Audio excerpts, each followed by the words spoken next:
So on November 9th of this year, 2025, guests of a hotel received an email saying, hey, you need to be out by tomorrow at 11 a.m. Regardless of how long the reservation was for, everyone who was staying in that hotel was told that they need to be out the next day. What's worse is that this wasn't actually just one hotel. This was an entire collection of hotels in over 40 cities in 10 countries with 9,000 units live worldwide. And they were all being told to get out the next day. And the cherry on top is that this was a brand that had partnered with Marriott in August of 2024. Hi, my name is Jessica Vanell. I have a degree in hospitality management. I have 7+ years experience working in hotels, and usually my content tends to be skit content about working at the front desk. I try to keep it fun, keep it lighthearted, also slide some lessons in there for you.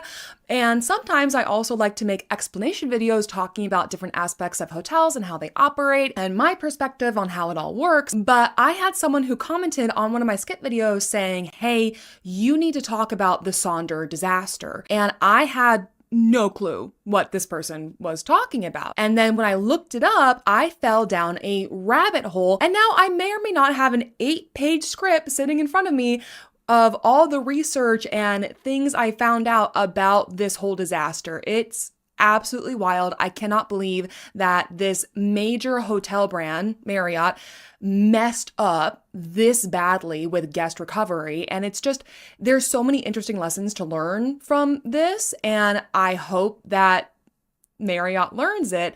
But yeah, let's dive in. So many news articles have already covered this topic. From the time that I'm filming, it happened about a week ago. I'm hoping that when I get this video up, it'll have been only about 2 weeks since this all went down. Again, this happened on November 9th. People got the email saying they need to be out on November 9th. And they were told they had to leave the next day. That's one of the wildest parts to me about this whole thing, is that they were given such little notice about everything that happened. But I have referenced a lot of news articles and Reddit and other sources on my research for this topic, and I will be linking all of those articles down in the description on YouTube. So check that out if you're interested in reading about all of this. But trust me, I have done my best to be very thorough about my research into this. So let's begin. I think it's best if we start by explaining Sonder. According to their own website, which was actually still up at the time I was researching everything for this, their co-founder and CEO, Francis Davidson, began managing a handful of apartments when he was still a university student in Montreal. Eventually, he started matching travelers with vacant student apartments across cities and managing other people's apartments for short-term rentals. A few years after that, he and co-founder Martin Picard would solidify the foundation of what would become Sonder. So from what I could glean, Sonder was envisioned kind of as an answer to Airbnb and Vrbo. They catered to people who wanted both the perks that you get from staying at hotels and staying with Airbnb. So you still got a lot of unique places to stay, mobile access to the rooms, you didn't have to go through the process of checking with the front desk, but you also didn't get a chore list at the end of your stay. I am looking at you, Airbnb.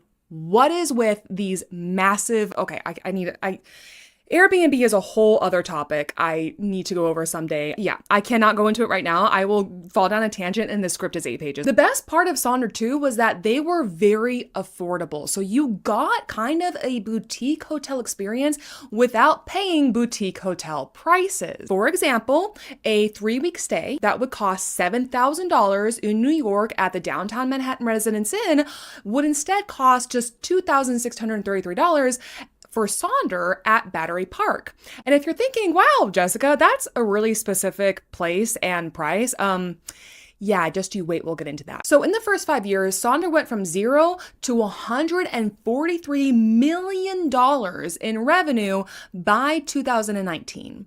And they were valued at $1.1 billion. And in 2019 alone, Sonder signed up nearly 10,000 units. This company, right, was just going up, up, up, up, up, as far as anyone can see. It was exponential growth, right? And then the pandemic happened. Yep, 2020 came around and poof, the entire hospitality industry was turned upside down. I personally, like I said, went to college for hospitality management, and I distinctly remember that when I was in school, my professors would tell me, oh, this is the fastest growing industry. This industry is only going to keep growing. People are always going to want to travel. People will always need a place to stay or places to go and things to do. So you will always be able to find a job in this industry. And if anything, you'll be able to go global. You could travel. You could work in hotels around the world, and you will always have a job because this industry isn't going anywhere.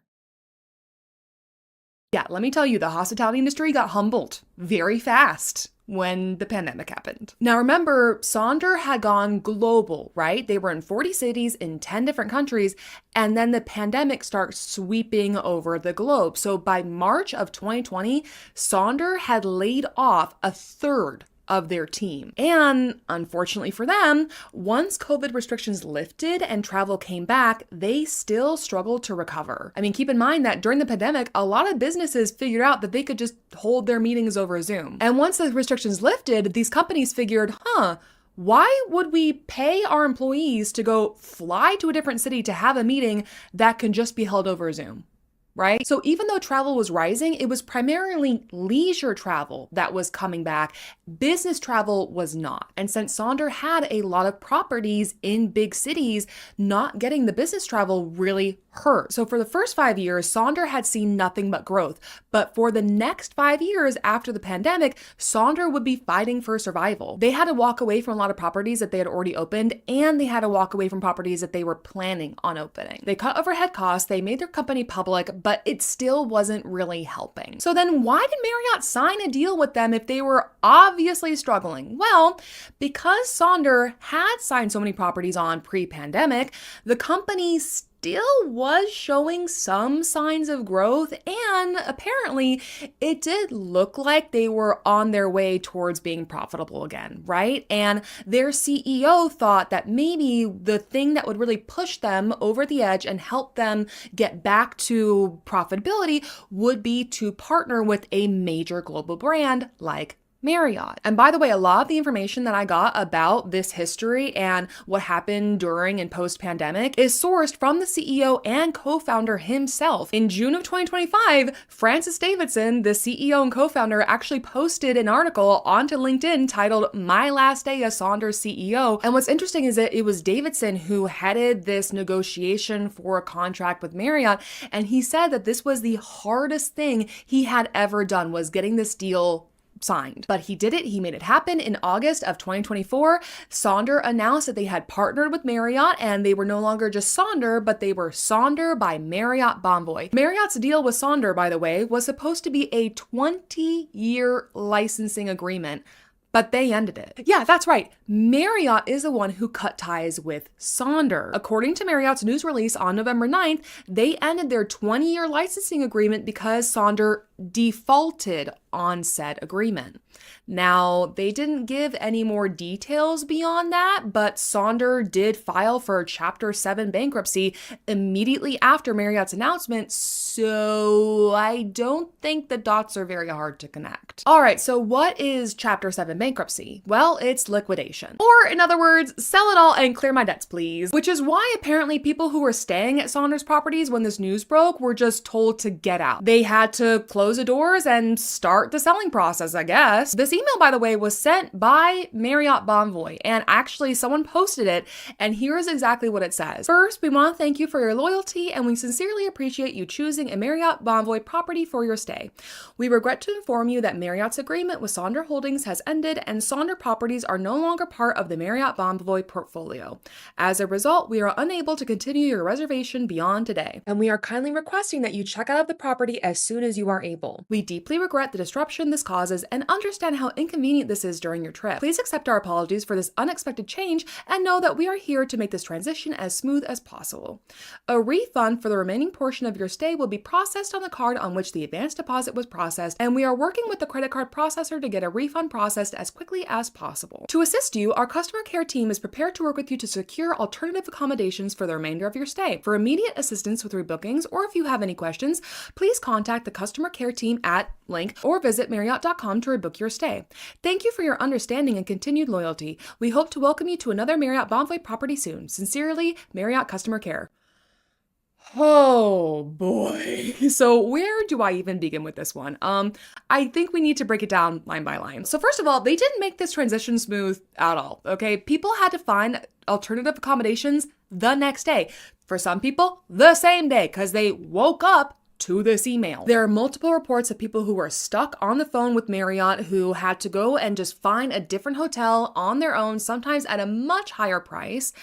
And then there was some who didn't get help rebooking at all. They were told, we can't help you. Now, I'm sure that some of the call center agents were briefed on what was going to happen, but from most of the stories I could see from people who experienced this, a lot of them talked to Marriott agents who said that they had no clue what was going on. Oh, and refunds are another issue. Surprisingly enough, I actually saw a lot of people who booked through third parties like Hotels.com and Trivago who said that they were able to get refunds immediately. They just called and said, hey, yeah, we were told we had to leave and that, they're shutting down.